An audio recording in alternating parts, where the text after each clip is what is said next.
that were the case, then other books which were also written in the first century to instruct and address first century church problems, such as Ephesians, Romans, Galatians, and Corinthians, would be considered irrelevant to our generation. We need all of Scripture, both the New and Old Testaments, for our instruction and edification. 2 Timothy chapter 3, verses 16 to 17. All Scripture is given by inspiration of God and is profitable for doctrine, for reproof, for correction, for instruction in righteousness, that the man of God may be complete, thoroughly equipped for every good work. The book of Revelation was intended for the 7 churches which are in Asia Minor, and it was expected that the intended audience would be familiar with and understood the language and symbolisms of the Old Testament by the first century believers. For example, in Revelation chapter 13 and verse 18, John asks his readers to exercise wisdom and understanding in interpreting the prophecy. Verse 18, here is wisdom. Let him who has understanding calculate the number of the beast, for it is the number of a man.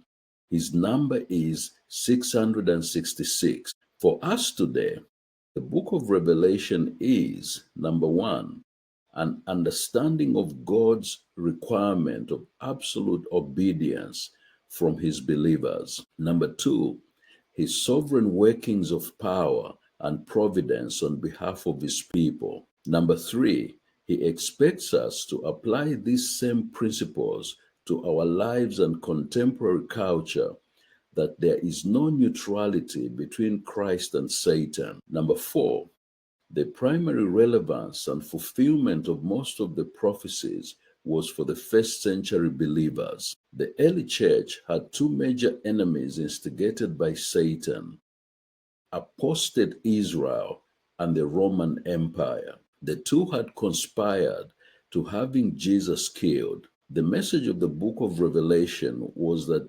these 2 enemies of God's church would soon be destroyed. Therefore, the book was not about Christ's second coming as much as it is about the destruction of Israel and victory over the Roman Empire. The focus of the book was on the events that were soon to take place, but briefly also describes certain events that will mark the end of the world as we know it, that God's kingdom will ultimately prevail over evil. The evidence that the prophecies were soon to take place is abundantly clear. For example, in chapter 17, verse 10, John states that one of the 7 kings is currently on the throne.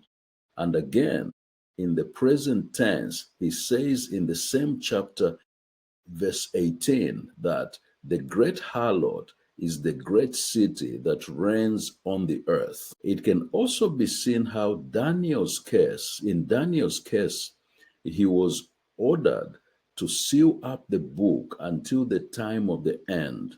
Daniel chapter 12, verse 4. In John's case, however, he was instructed not to seal up the prophecy because the time for which it speaks is near. Revelation chapter 22, verse 10.